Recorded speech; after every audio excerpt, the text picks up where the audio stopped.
Author's Playhouse.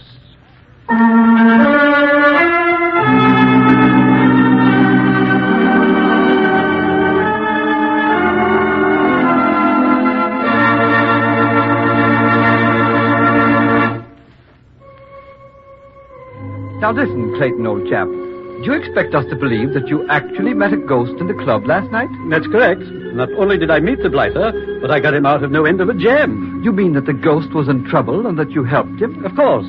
You see, this young ghost had come to haunt the club. Then he forgot how to make himself disappear. Vanish. No end of a pickle for a ghost, I can tell you.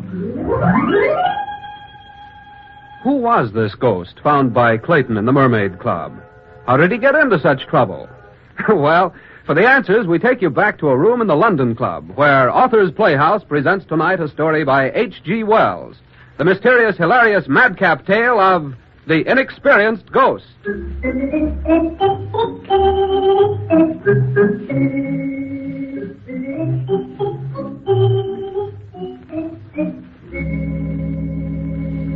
The scene in which John Clayton told us his last story comes back very vividly to my mind. Sanderson and I had come down to London that morning, seeking to join our old friend Clayton for a pleasant weekend at the Mermaid Club. Clayton had arrived a day earlier and spent the night at the club, which indeed gave him the opening of his story. We had dined and were in that mood of tranquil kindliness when men will suffer a story. When Clayton began to tell one, we naturally supposed he was lying. It may be that indeed he was lying, but that's not for me to judge. This I know, and Sanderson can vouch for it too, that the incredulous story began when Clayton rose from his seat by the open fire, stretched himself comfortably, and called to me. I say, you know that I spent the night here alone, don't you, Evans? Of course, old chap. We're sorry we couldn't get here sooner. Sanderson and I had the dickens of a time getting down to London even this late in the season. I wish you had been here, though, because, well, last night I caught a ghost. You caught a what? A ghost. Oh, that's wonderful. Superb. Where is it? Well, Sanderson, this wasn't exactly a regular ghost, you understand. As a matter of fact, I don't think this ghost will ever come back again. You mean to tell us that you caught a ghost in the club, Clayton? Precisely. You didn't keep it? I didn't have the heart. I know what you're thinking. But the fact is, it really was a ghost. And I'm as sure of that as I'm talking to you both now. I'm not joking. I mean what I say. Oh, I say, old chap, you do look serious. Suppose you tell us about it. I will. But please close the door first, Evans. We don't want to upset eavesdroppers with rumors of a ghost. Very good, Clayton. But things like ghosts, why, they just don't come around in the best London clubs, old man. Yeah, and here in the Mermaid Club of all places. It's the strangest thing that ever happened in my whole life. Well, you know, I never believed in ghosts or anything of that sort before, ever.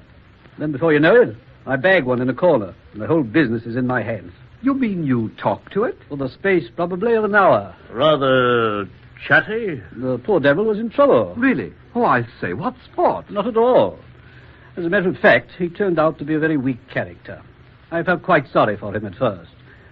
You know, I found that a ghost doesn't change much from what he was in real life. His character doesn't, that is. It's obvious to me now that most haunting ghosts must have a great strength and fixity of purpose.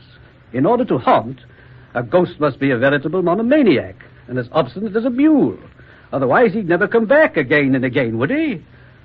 This poor creature wasn't. Oh, he wasn't? No. I say in all kindliness, but that is the plain truth of the case. Even at the first glance, he struck me as weak. Where did you see this ghost? I came upon him in the long passage upstairs. His back was towards me, and I saw him first. Right off, I knew him for a ghost. He was transparent and whitish-looking. I could see right through his chest the little window at the end of the corridor. Suddenly, the window blew open, and the night wind came streaming in to flap the curtains furiously into his translucent body. He jumped back as though the sudden gust had frightened him. One hand sought the paneling of the wall, as though for support.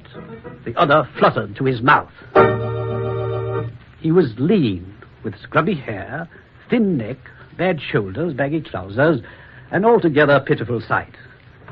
Then I started up the staircase, as quietly as I could. Even so, My steps appeared to ring out in the silence of the empty club. As I walked toward him, he started to turn around. I stopped dead at the sight, taking him in.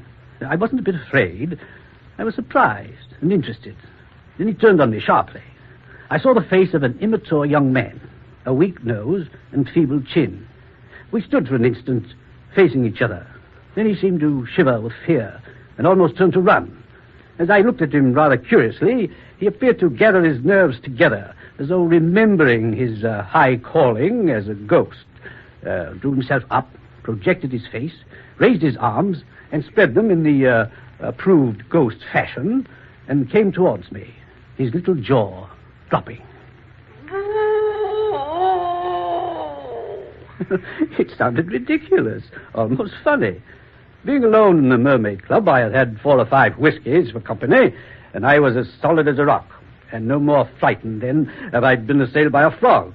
Seeing that I was holding my ground, he tried again. Boo yourself. I'm a ghost. Go away. Nonsense. Stuff and nonsense. You don't belong to this place. What are you doing here? I'm halting. Be frightened and run away. Oh, cut it out. Your feeble gasp is really annoying. Are you a member of the Mermaid Club? No, sir, I'm not. I'm a ghost, you know. Yes, so you told me. Well, that doesn't give you the run of the place. Is there anyone you want to see or anything of that sort? No, sir. Then what are you doing here? You ask me, you look like the ghost of a silly, awkward, aimless young man. I'm haunting.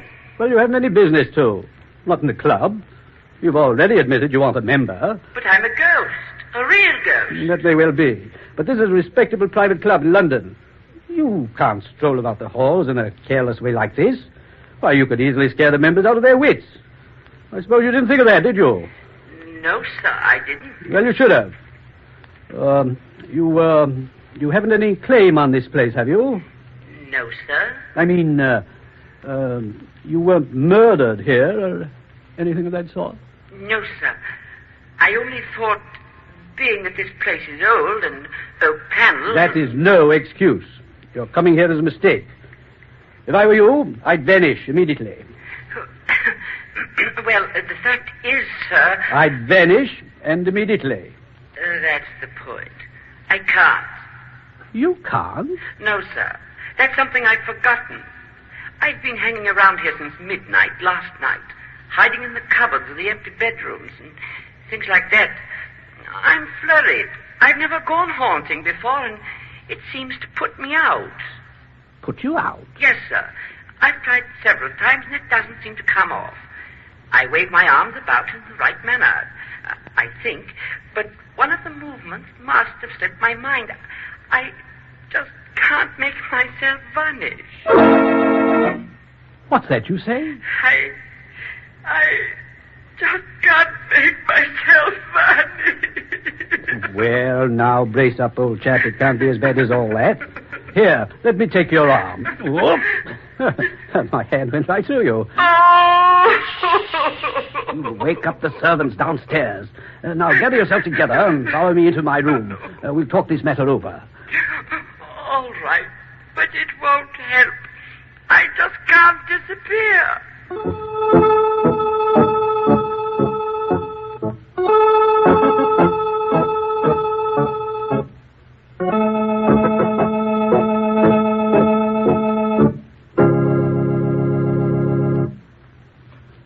To tell us, Clayton, that you brought your ghost into this very room? Naturally. He looked at me in such an abject way that I felt compelled, against my better judgment, to help him out. After all, it wouldn't have been sporting to have left him to the servants. You were in the spot, weren't you, old man? That isn't the half of it. Trying to maneuver what appeared to be a puff of smoke down the corridor and up here isn't easy. I'm afraid that at times I almost lost my composure.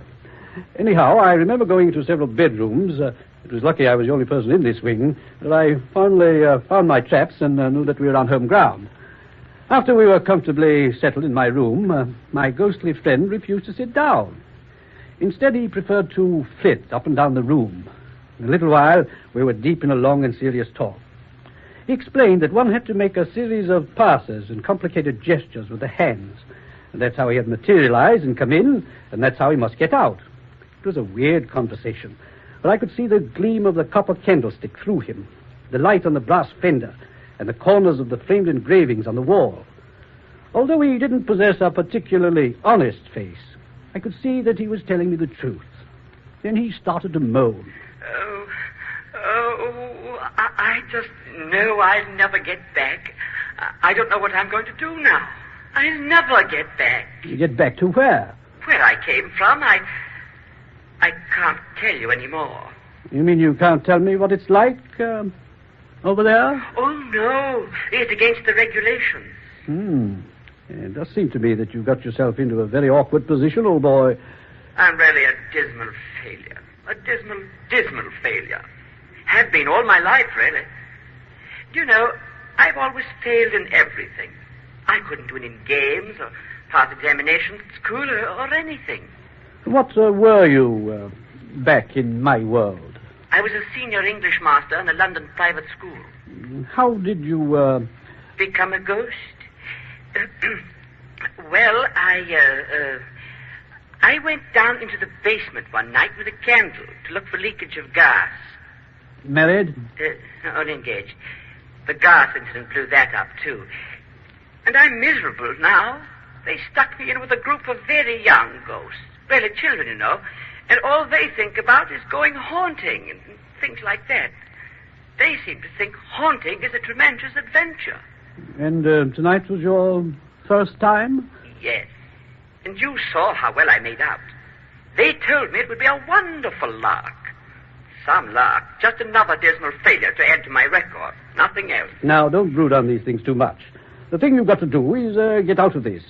Get out of this sharp. You're the first one who's ever been kind to me. All right, now, all right. For the love of Pete, don't bawl. Though being a ghost is bad enough. I don't think I could stand a weeping ghost. Can't you help me? Well, I'll try. Now, you've got to pull yourself together. Concentrate on vanishing. Oh, it's no good. It won't work. You say you have to make certain passes with your hands? That's right.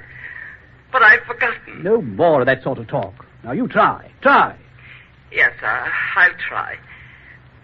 1, 2, 3... Oh, no, that's not right. Try again. Harder. 1, 2, 3, 4... Oh, I just can't disappear, sir.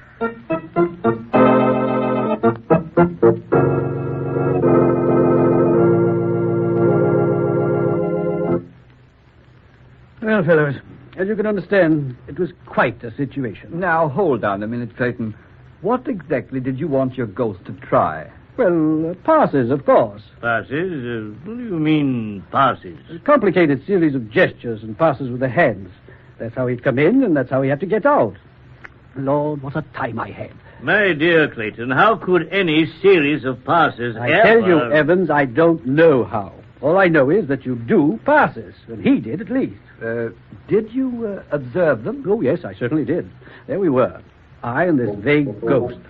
Not a sound except our voices and the faint panting he made when he swung his arms. There was the bedroom candle, sometimes flaring up into a tall, lean, astonished flame for a space. I can't. I never shall be able to. Now pull yourself together, will you? I can't do it. And so, in order to encourage him, I began to help him. You began to help the ghost? Yes, that's right. Help him with what? Why, the passes, of course. That is interesting. You mean to say this ghost of yours actually gave away... Yes, Sanderson. He did his level best to give away the whole confounded barrier between this world and the next. But he couldn't have. You would have gone there, too. We'll come to that later, Evans. Let Clayton continue. Our ghost tried and tried. And he despaired. It looked hopeless. And then suddenly he got up abruptly from his chair. Look, you've seen all the passes. I do something wrong somewhere. Suppose you go through the whole performance so I can watch you. What good would that do? Well, I believe that if I could see it, I could spot at once what's wrong. All right. I'll do it if you think it'll work. Now, how did you start again? With the left hand. Like this. Oh, yes, I remember now. Like this? Yes, that's it. All right, I'll try it. 1, 2, That's it. 3, Just continue. 4, Like that. Yes, that's right. 5, Oh, no. Bring the palm up and over. 6, That's better. Now with the right hand. 7. That's right. Good. Fine. Excellent. Now I know. Know what? I know. But I can't do it if you look at me. I really can't. Oh, come now. After all, didn't I... I think that's what it's been all along. I'm such a nervous fellow that your presence puts me out. Will you please leave the room? Now, wait a minute. Don't you think it's only fair that I see how it's being done? But I can't do it if you're here. Now, you've got to try, that's all. I'm not leaving. Oh, this isn't fair at all. Please leave the room. I definitely will not. Oh, please don't be stubborn. Can't you understand? I cannot do it if you look at me. Well, suppose I turn my back to you. I want you to leave the room. I will not. That's final. You'll turn your back? Yes. Well, all right. You can do that. Is this all right? No. Turn a little further. That's better. Now, I'll start again, and this time I know it will work. 1, 2... Naturally, I wanted to see, but he was so obstinate. 3... So when I turned, I made very sure that I was facing the wardrobe mirror. 4... He started off the same way. I followed his actions through the looking glass. 5... Around went his arms and his hands. And then with a rush that came the last gesture of all, you stand erect and open your arms. And thus he stood. And then... 7... And then he didn't. He wasn't. I wheeled around from the looking glass. There was nothing. I was alone with the flaring candles and a staggering mind. What had happened? Had anything happened? Had I been dreaming? And then I stood there, grave and sober as a judge, feeling confoundedly queer. And that's all that happened. And I suppose you went right to bed then? Of course. What else was there to do? Clayton, I have a few questions. Yes? You say you saw the ghost do those passes? I did. Do you remember them? Yes, I'm sure I do. Could you do them yourself, alone? I'm quite sure I could. Why don't you do them now and show us? Oh, what would be the use, Sanderson? The passes wouldn't work for him. Yes, but suppose they did. Suppose they did, Evans. I'm positive that I can do them. Well, then by all means, let's see them. I'd rather you didn't, Clayton. Why, Evans? Why? Well, I don't know. Only I wish he didn't. Oh, now, wait a minute. Do you mean you believe Clayton's story? Yes, Sanderson, I do. Thank you, Evans. I appreciate your intelligence. Oh, now, don't get mad, Clayton. You're too good a liar for us. Most of your yarn was all right. At least I can say it was very amusing. I'm indeed happy that I was able to amuse you. But that disappearance, well, it was almost convincing. Come on now. Suppose you just show us a few of the movements. If you wish. Now watch. 1, 2. Yes, not bad. 3. 4. Not bad. 5. Yes, excellent. 6. Yes.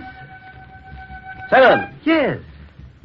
Do you wish a further demonstration? That's really not bad at all. You really put things together in a most amazing fashion. But there is one little detail out of the way. No, you mean the same gesture which our ghost friend couldn't get either? Is that it? Yes. You know, most of this business, and particularly how you invented it, I don't understand at all. But that last particular gesture, I do. What do you mean? There happens to be a series of gestures connected with a certain branch of esoteric masonry. Probably you know. Do I, Sanderson? Oh, of course you do. How else could you be able to do those passes? Let me show you the one that's wrong. I don't think you should, Sanderson. Oh, come now. I don't see what harm I can do by telling him the proper twist. After all, if he knows, he knows. If he doesn't, he doesn't. That's all. I know nothing except what the poor ghost let out last night. Well, anyhow, here's the ending of that movement. Watch me, will you? 4, 5. Now, do you see? 6. Oh, I get it. It's the left hand that goes. I see. That's right. You've got it. And that means that I can now do the whole thing. And do it right. If I were to begin, then... Clayton, don't do it. Oh, let him be, Evans. Matter is indestructible, you know that. You don't suppose for one moment, do you, that any amount of jiggery-pokery of this sort is going to snatch Clayton into the world of the shades, do you? Why, of course not. It's preposterous. Well, I'd leave it alone, that's what I say. There are many things which go on in this world which we don't understand. Somehow I believe his story, sincerely believe it. I don't want to see him do it. Oh, pooh. As far as I'm concerned, Clayton, you can try till your arms drop off at the wrist. There's only one way out of this world for mortal man, and you're a good 30 years away from that. All right, Sanderson. Get me a good stiff scotch and soda, and by the beard of Wella, I'll do it.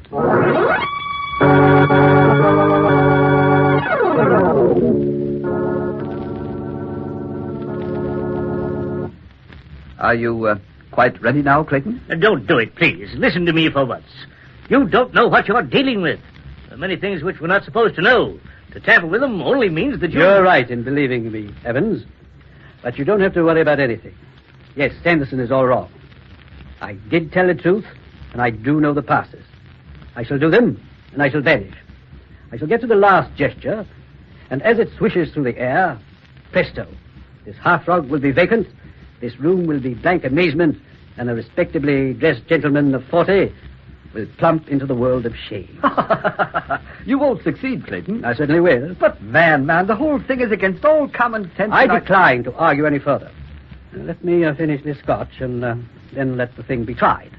After all, I don't know whether a ghost can enjoy scotch or not. No, Clayton, no. Now, please, Evans. Well, I'm ready to begin. 1. I've got a stiff feeling right from 2. the back of my skull down to the... Be quiet. 3. I don't like this at all. Oh, shush. 4. Very good, Clayton. So far, your waving hands are very convincing. 5. Make him stop, Sanderson. My teeth are tingling. 6. Make him stop. There. He's coming to the last gesture now. 7. He's finished. There he is, standing with his arms wide open, looking quite impressive. And, as I told you, nothing happened. Oh, no? Then what am I doing standing beside my own body? Look, his face. He's going to fall. He's collapsing. Go, quick, catch him. That's just my body, you knockhead. Can't you see me? The real me. Be careful, don't drop him. Look at his face. Ghastly, isn't it? Oh, it's changing. Look at it. Of course. I say, I do look rather queer, don't I? It's like a house when the lights go out. No expression at all. I'll open his vest and shirt so he can breathe. There, that does it. I guess the excitement was just a bit too much for him. Oh, bother, the decanter's empty. I'll just go for some brandy. Oh, dear. Poor old Clayton. I knew you shouldn't have done it. Listen, Evans, old man, I'm really all right. It's just a joke, you know. I wish Sanderson would hurry with that brandy. I wish you could see this as I do, Evans. There you are, holding up my head and looking very sad, while I, or my ghost, sits comfortably across from you in this armchair. Oh, it's very curious. I'm sure it's never been done before. Wake up, Clayton. Wake up, old man. You look as though you'd seen a ghost. Oh, seen one? I am one, you old fool. But just wait until I get back into my body. We'll certainly have a laugh on old Henderson. Mr. Clayton, what are you doing here? What's that? It's me, the ghost. But you seem to be one, too. Why, hello. Yes, I just wanted to show my friends that I could make myself disappear as you did. Oh, sir, but you weren't supposed to watch me. Well, I did, in the mirror. But see here, after all the trouble I went to help you disappear, you turn up again. What do you mean by that? Don't stand over there beside my body. Evans might look up and get the scare of his life. Please don't shout at me. He can't see either of us, you know. Why, here comes Sanderson. Well, you certainly took your time. Well, I had to go all the way down to the servants' quarters. Here it is. Hold him up, will you, while I pour some of this brandy? Here we are. Yeah, that will do it, I think. There. He doesn't move. How about his heartbeat? Oh, normal, I should imagine. But I'll check it just to make sure. I guess the little bedtime story that he told us. What's the matter, Sanderson? But it can't be. It can't. What is it? This is something beyond human comprehension, Evan, but Clayton is dead. He's dead. How ridiculous. Oh, but it isn't, Mr. Clayton. Shh, listen. He has actually passed into the world of shades as only a mortal can, by dying. But that's outrageous. Why didn't he... But what caused his becoming a ghost? The passes, the incantation, or just sudden heart failure? That's not a matter for our judging. It's just one of those riddles that must remain unsolved. All that we know for certain is that the very instant he concluded those passes, Clayton fell before us, dead. No, listen, I'm coming back. I'm not really dead. Oh, but you are, Mr. Clayton. You really are, you know. Well, let us go downstairs and wake the servants, Sanderson. There's no more we can do. No, wait. Don't go away. Look, Sanderson, Evans, I'm coming back. It won't do you any good to follow, sir. They can't see you. No, they can't. Listen, young fellow, you got me into this. Oh, don't look at me like that, sir. I couldn't help it. Oh, you couldn't. Wasn't it you who forgot how to vanish? Yes, but... And wasn't it you who brought your troubles to me? Yes, but don't look at me like that, Mr. Clayton. And wasn't it because I helped you to vanish that I got into this state? I'm sorry, but You're sorry. I like that. Listen, you can jolly well start finding a way to get me back into my body. That's impossible. It's never been done, you know. Don't touch me, Mr. Clayton. Stay away from me. I'm a ghost. So am I, at present. But I'm not going to get you out of this club until you found a way to get me back into my body. Do you hear? But that means we may stay here in the club forever and ever.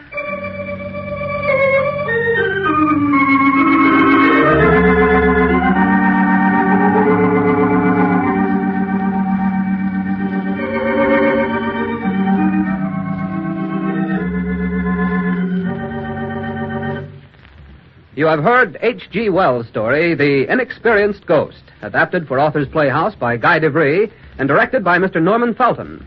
Mr. Herbert Butterfield played the part of Clayton, Mr. Wilms Herbert was heard as the ghost, Mr. Claire Baum as Sanderson, and Mr. Charles Eggleston as Evans. The music was arranged and played by Jack Lyon. Next week, same time, same station, Authors Playhouse will bring you a special adaptation of Robert Browning's The Pied Piper of Hamelin.